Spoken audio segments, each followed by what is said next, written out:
Assalamualaikum warahmatullahi wabarakatuh. Terutama saya mengucapkan terima kasih atas kehadiran rekan-rekan sekalian pada sesi pertemuan koordinasi subklaster gizi pada siang hari ini.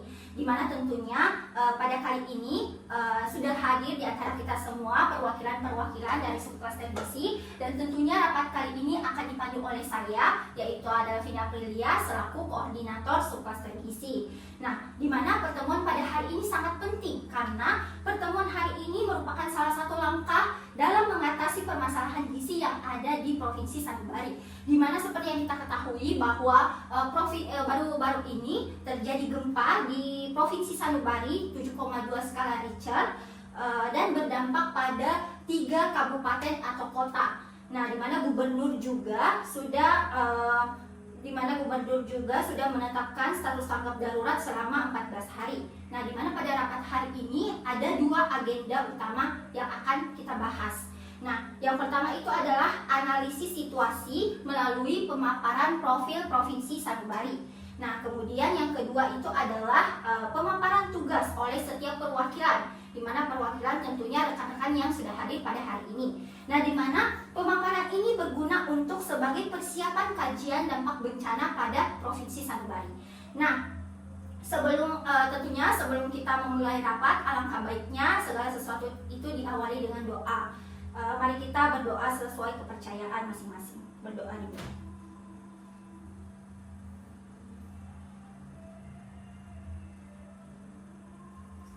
Berdoa selesai. Baik, langsung saja kita beralih ke salah satu agenda utama kita, yaitu adalah pemaparan profil Provinsi Sanubari sebagai analisis situasi pada daerah bencana. Nah, langsung saja di mana pemaparan profil Provinsi Sanubari akan dibawakan oleh saya sendiri selaku koordinator subklaster gizi. Nah, bisa rekan-rekan sekalian lihat di sini mulai dari poster yang pertama ini. Di sini ada gambaran bagaimana profil dari Provinsi Sanubari. Nah, di sini Provinsi Sanubari itu adalah salah satu provinsi dengan status gizi yang kurang baik. Nah, dikatakan di sini kenapa tidak maksimal? Karena banyaknya aspek-aspek yang bisa dinilai sehingga dikatakan status gizinya itu belum mencapai taraf yang baik. Nah, meskipun tidak ada data pasti mengenai situasi di keseluruhan dari wilayah Provinsi Sanubari ini, karena banyak dari mereka itu tinggal di daerah yang sulit dijangkau, sehingga akses untuk mengumpulkan data, melakukan intervensi itu masih sulit dilakukan. Nah, salah satu contohnya di sini ada yang namanya Desa Javita. Nah, salah satunya yaitu adalah Sudarto berusia 6 bulan, di mana dia menderita gizi buruk. Berat badannya itu hanya 3,4 kg. Keluarganya, seperti yang saya katakan tadi, dia tinggal di Desa Javita yang terletak di Kabupaten Saliwa. Nah, di mana Kabupaten Saliwa ini, dia merupakan 3 kabupaten yang terdampak gempa tersebut. Nah, di mana Kabupaten Saliwa ini terpencil dan sulit untuk dijangkau. Sehingga bahkan akses terhadap air bersih pun juga menjadi salah satu kendala pada daerah Provinsi Sanubari, Kabupaten di Sanubari ini. Nah, yang kedua itu adalah dari segi kenaikan harga bahan pokok. Nah, dalam 2 tahun terakhir ternyata ditemukan bahwa terjadi kenaikan harga bahan pokok. Nah, kenaikan harga bahan makanan ini memaksa keluarga termasuk ibu hamil dan anak-anak, khususnya balita, itu mengkonsumsi makanan yang lebih kualitas gizinya sangat minim. Bisa dikatakan bahwa ketika harga bahan pokok naik, pasti mau tidak mau kita mengonsumsi apa saja yang tersedia. Nah, hal inilah sebenarnya yang menjadi cikal bakal dari masalah gizi. Karena tentunya seperti yang kita ketahui bahwa balita, ibu hamil itu kan masuk kelompok rentan. Nah, sedangkan di sini karena adanya kenaikan harga bahan pokok ini yang menyebabkan masyarakat di sana itu menjadi mengonsumsi apa adanya saja tanpa memperhatikan bagaimana nilai gizinya, atau yang bisa dikatakan sangat minim dari segi nilai gizi. Nah, selanjutnya itu adalah dengan berbagai situasi yang melanda Provinsi Sanubari, beberapa bayi dilahirkan dengan berat badan 1,2 kg saat lahir. Nah, teman-teman rekan sekalian, di sini 1,2 kg itu sangat bisa dikatakan bahwa masuk berat badan lahir rendah atau BBLR. Nah, ini merupakan fenomena yang menjadi awal kejadian stunting, di mana awalnya kan kalau kita melihat dari sini kenaikan harga harga bahan pokok itu menyebabkan ibu hamil sulit mengakses makanan bergizi. Nah, hal ini bisa menyebabkan ibu hamil menjadi kek. Nah, karena adanya ibu hamil menjadi kek, itu bisa melahirkan anak dengan BBLR. Nah, anak dengan BBLR masa depannya bisa menjadi anak stunting. Nah, anak stunting inilah yang kita khawatirkan nantinya dapat menjadi tinggi angka tersebut. Nah, selanjutnya yaitu adalah salah satu indikator yang penting juga, yaitu adalah pemberian ASI eksklusif. Nah, data terakhir menunjukkan bahwa hanya 20% ibu mempraktikkan pemberian ASI eksklusif di Provinsi Sanubari. Banyak anak menderita stunting dan gizi buruk atau gizi kurang. Nah, kan kita ketahui bahwa salah satu hal yang sangat penting untuk mengatasi stunting itu adalah pemberian ASI eksklusif, di mana ASI itu merupakan makanan pokok bagi bayi yang di bawah 6 bulan karena tidak ada selain ASI yang merupakan sumber zat gizinya. Nah, selain itu tantangan utama adalah tidak ada yang tahu secara pasti situasi sebenarnya. Kembali lagi dari awal bahwa daerah ini penuh dengan yang namanya tempat terpencil, sehingga datanya itu sangat sulit sebenarnya untuk dikumpulkan secara merata. Nah, di sini ada demografi dari bagaimana 3 kabupaten atau kota yang terdampak. Ada Ambara, Saliwa, dan Rawang. Bisa dilihat di sini populasinya untuk Ambara yaitu adalah 7.784.400. Persen populasinya 49,90%. Nah, sehingga untuk jika ditotalkan semua untuk populasinya itu sebanyak 15.600.000, sedangkan populasinya itu adalah 100%. Kemudian lansianya yaitu adalah 312.000, ibu hamilnya 546.000. Kemudian balita usia 0 sampai 59 bulan itu 670.800, dan baduta 0 sampai 23 bulan itu 343.200, dan yang terakhir bayi 0 sampai 5 bulan itu 124.800. Nah, rekan-rekan sekalian, kemudian kita bisa beranjak ke poster selanjutnya. Di sini bisa dilihat bagaimana lanjutan data demografinya. Untuk ibu kota dari provinsi Sanubari ini sendiri adalah kabupaten atau kota Ambara, yang dimana dia memiliki populasi 7, juta penduduk. Nah, 44,9% dari populasi berusia di bawah 15 tahun dan 17% dari mereka berusia di bawah 5 tahun. 70,8% pria dan 36,3% wanita berbicara bahasa Indonesia. Literasi perempuan diperkirakan 24%. Nah, ini juga teman-teman rekan sekalian yang menjadi permasalahan, yaitu ternyata kita lihat bahwa literasinya itu masih sangat rendah, masih menginjak 24%. Nah, bayangkan bagaimana angka 24% dari 100% ini masih sangat rendah, bukan? Nah, rasio laki-laki dan perempuan adalah 62% laki-laki dan 38% perempuan. Nah, sehubungan dengan tadi yang telah saya paparkan bahwa literasinya itu diperkirakan 24%, sejalan dengan bagaimana pendidikannya pula. Ternyata di Provinsi Sanubari itu hanya 1/4 perempuan berusia 15 sampai 24 tahun yang bisa membaca huruf atau melek huruf. Nah, tentunya 24% dari pendidikan ini bisa menimbulkan bagaimana angka literasi yang sangat kurang karena kurangnya pendidikan. Nah, ini juga sebenarnya yang ingin kita perbaiki, ingin kita sampaikan, ingin kita bekerja sama bersama pihak-pihak yang ada di Provinsi Sanubari, yang terlibat dengan Provinsi Sanubari, agar bagaimana kita bisa mengatasi masih minimnya angka pendidikan di provinsi tersebut. Nah, kemudian kesehatan, di sini juga rasio dokter per 1000 penduduk adalah 0,03. Nah, di antara anak-anak berusia 6 sampai 59 bulan, 21% menerima kapsul vitamin A sebanyak 1 kali, dan hanya 9% anak menerima kapsul vitamin A sebanyak 2 kali dalam setahun. Dimana tentunya sebagai salah satu masalah gizi akibat kekurangan zat gizi mikro, yaitu adalah KVA atau kekurangan vitamin A, yang dilakukan tentunya adalah pemberian vitamin A, sehingga untuk rencana nantinya juga diperlukan adanya pemberian vitamin A ini untuk bagaimana kita mengatasi masalah gizi kekurangan vitamin A tersebut. Selanjutnya yaitu adalah 46% anak di bawah usia 1 tahun lebih menerima vaksinasi campak. dan merupakan wilayah endemik malaria. Nah, ini juga merupakan salah satu yang harus kita atasi. Bagaimana salah satu pencegahan dari ini tentunya adalah dengan menyediakan air bersih. Nah, seperti yang saya paparkan tadi bahwa akses terhadap air bersih juga masih terhalang di salah satu tentunya terutama pada Kabupaten Saliwa ini.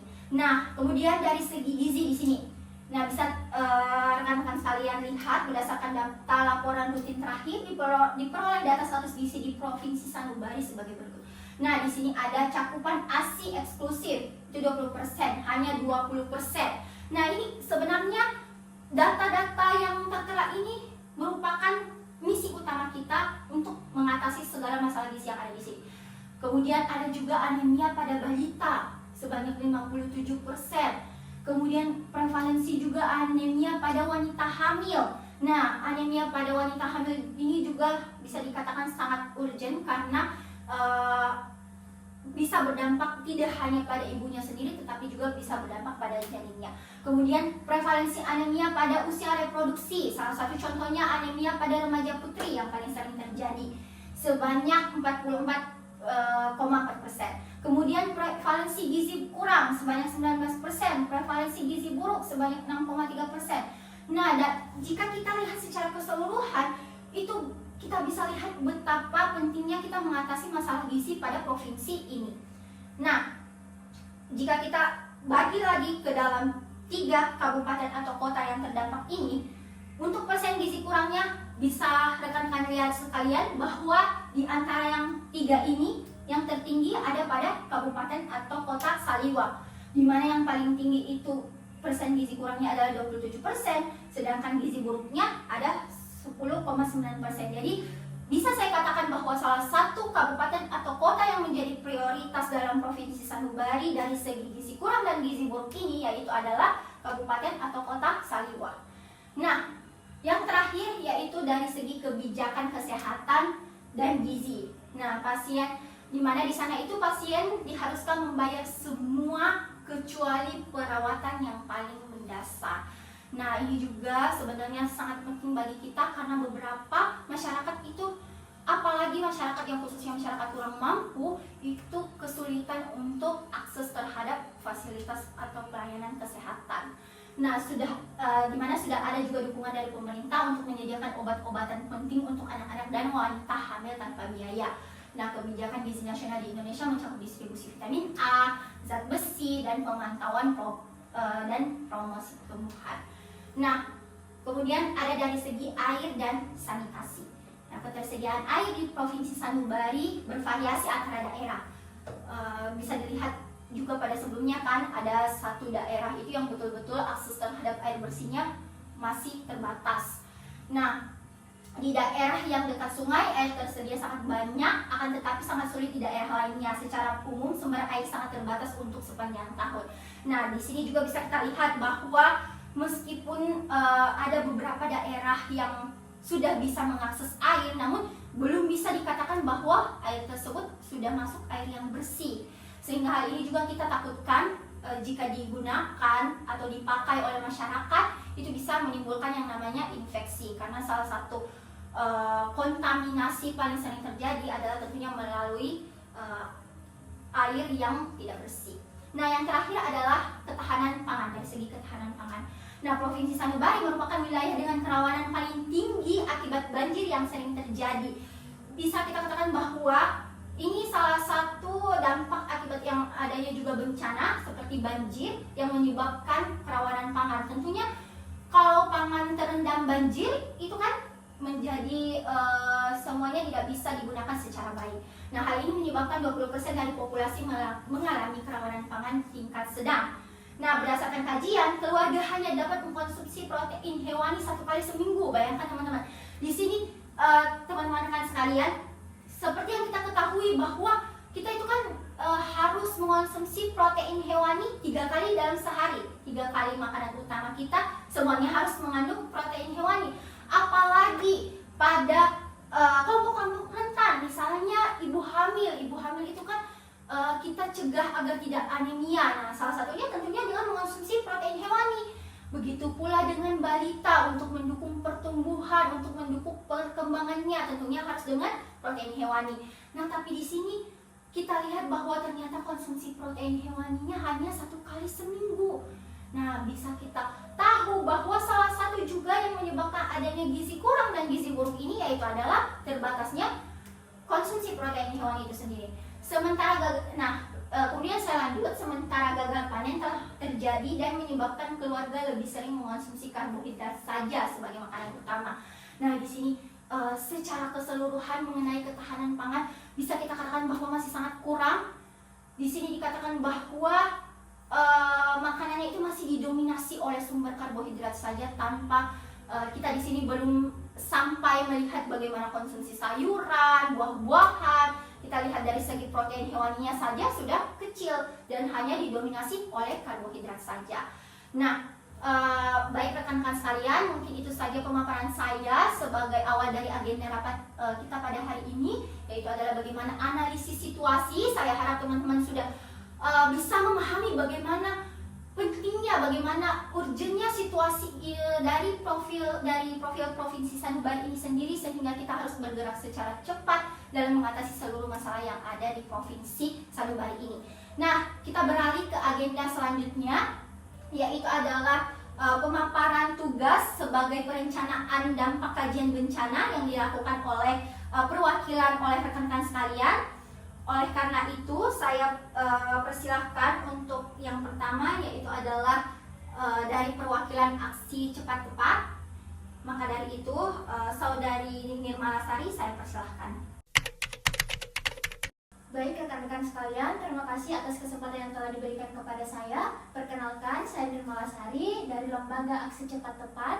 Di sini saya sebagai perwakilan dari lembaga saya akan memaparkan beberapa kegiatan atau tugas yang akan lembaga kami lakukan setelah mendengar profil Provinsi Sanubari yang telah terdampak bencana gempa bumi kemarin. Yaitu bahwasanya ada 3 tugas dari lembaga yang akan dilakukan oleh lembaga kami. Yang pertama itu adalah mendistribusikan perlengkapan mother baby kit, dignity kit, dan hygiene kit ke pengungsian sebagai distribusi awal, di mana mother baby kit ini merupakan perlengkapan yang dikhususkan untuk ibu hamil, ibu balita, ibu hamil, ibu menyusui, dan balita, yang dimana ketiga ini merupakan salah satu kelompok rentan untuk yang harus cepat ditangani. Kemudian waktu untuk melaksanakan tugas ini yaitu adalah 1-3 hari setelah bencana, dan lokasinya adalah di pengungsian. Kemudian tugas yang kedua itu adalah menurunkan beberapa konselor yang menyampaikan mengenai ASI untuk mendukung ibu menyusui pengungsian. Jadi seperti yang telah kita lihat dari profil tadi, bahwasanya menyusui itu sekitar 2,0%. Ya begitu ya Pak Ibu Koordinator. Terus sehingga tujuan kami untuk menurunkan beberapa konselor ini adalah untuk menjelaskan kepada ibu menyusui itu dan memberitahu bahwasanya ibu menyusui itu harus memberikan ASI eksklusif kepada anaknya walaupun dalam situasi yang darurat. Kemudian waktu untuk melaksanakan tugas ini adalah 1-2 hari setelah bencana yang berlokasi di pengungsian. Kemudian tugas yang ketiga itu adalah mengorganisasi tim untuk pelaksana kaji cepat multisektor bekerja sama dengan mahasiswa-mahasiswi dari Universitas Sanubari Jaya, itu dengan meminta bantuan mereka untuk melakukan pendataan awal agar perlengkapan yang didistribusikan dari lembaga kami itu dapat terdistribusi secara merata. Kemudian waktu untuk melaksanakan tugas kami ini adalah dalam 1 minggu pertama setelah terjadi bencana gempa bumi. Kemudian berlokasi di beberapa kabupaten terdampak untuk mendistribusikan perlengkapan kami tersebut. Nah, itulah tugas yang akan kami lakukan dari Lembaga Aksi Cepat Tepat. Semoga tugas kami ini dapat terlaksana dengan baik. Sekian dari saya. Terima kasih.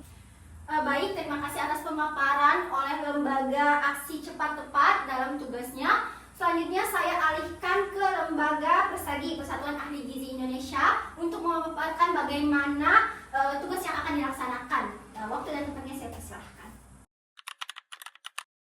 Oke Oke, baik, jadi perkenalkan saya perwakilan dari Persatuan Ahli Gizi Indonesia. Nama saya Fadila Maharani. Jadi di sini saya akan memaparkan tugas-tugas apa saja yang akan kami lakukan dalam bencana ini. Jadi ada 2 tugas. Yang pertama itu mengirim 5 tenaga pendamping ke lokasi prioritas untuk tata laksana gizi buruk di puskesmas.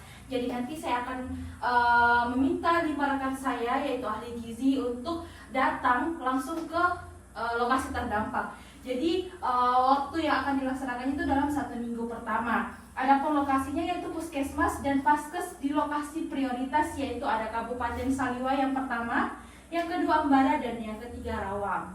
Nah, adapun tugas yang kedua yaitu melibatkan konselor di pengungsian untuk mendampingi ibu dan anak.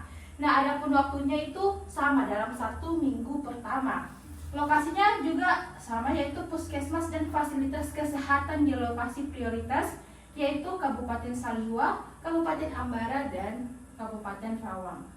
Baik, itu saja mungkin yang bisa saya sampaikan. Saya kembalikan kepada koordinator subklaster. Baik, terima kasih atas pemaparan oleh salah satu perwakilan dari Lembaga Persagi atau Persatuan Ahli Gizi Indonesia dalam memaparkan bagaimana tugas yang ingin direncanakan untuk Provinsi Sanubari. Selanjutnya, rekan-rekan sekalian, kita akan beralih ke pemaparan perwakilan dari salah satu lembaga swadaya masyarakat, yaitu adalah Dompet Bencana.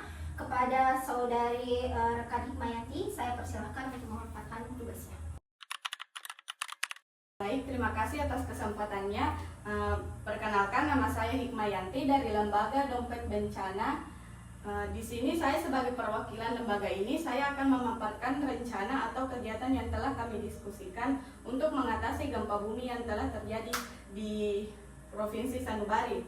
Jadi di sini Dompet Bencana bertugas untuk menyiapkan tim relawan untuk membantu surveillance dan pendistribusian bubur bayi ke lokasi pengungsian. Adapun waktunya yaitu dalam 1 minggu pertama saat terjadi bencana, dan lokasinya yaitu lokasi pengungsian. Baik, terima kasih atas pemaparan tugas oleh LSM Dompet Bencana yang telah dijelaskan tadi. Selanjutnya kita beralih ke Lembaga Tim Gerak Cepat atau yang biasa disingkat sebagai TGC, Kementerian Kesehatan Republik Indonesia.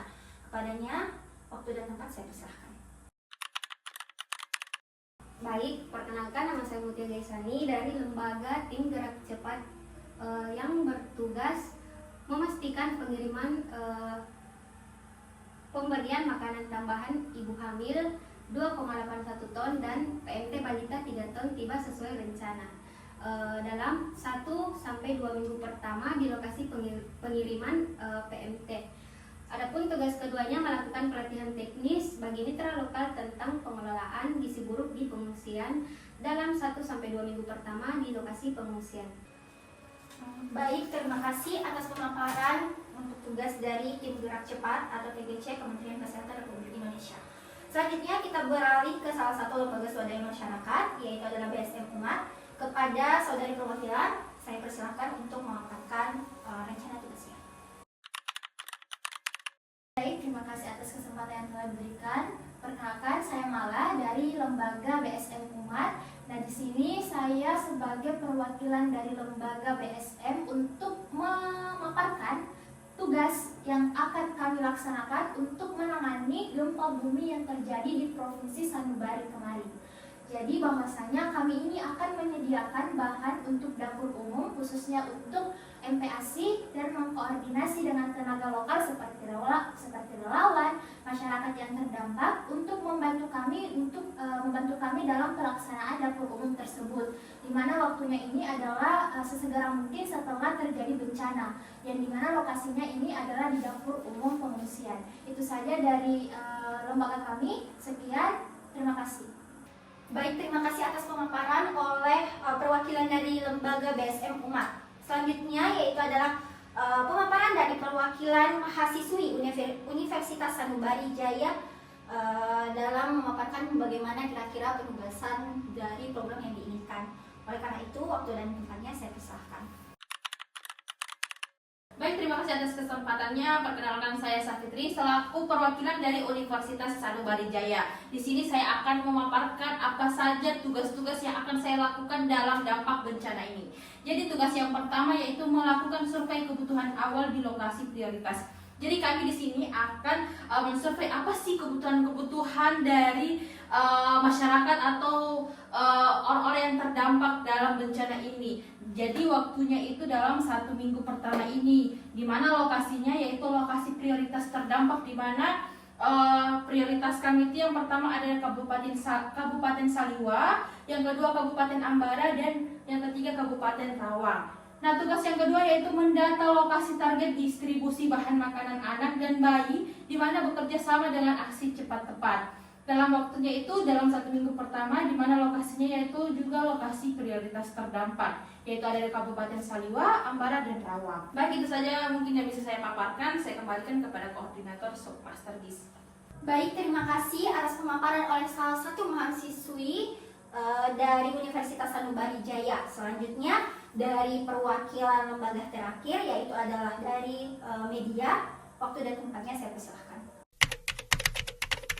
Baik, perkenalkan nama saya Yanti dari Lembaga Media. Sebagai perwakilan lembaga ini, saya akan memaparkan rencana atau kegiatan yang telah kami diskusikan untuk mengatasi gempa bumi yang telah terjadi di Provinsi Sanubari. Adapun tugasnya yaitu kami bertugas memulai kampanye komunikasi resiko kepada masyarakat terkait pentingnya pemberian ASI eksklusif dan pola makan sehat selama masa tanggap darurat. Adapun waktunya yaitu dalam 1-2 minggu pertama saat terjadi bencana, dan lokasinya yaitu seluruh wilayah terdampak.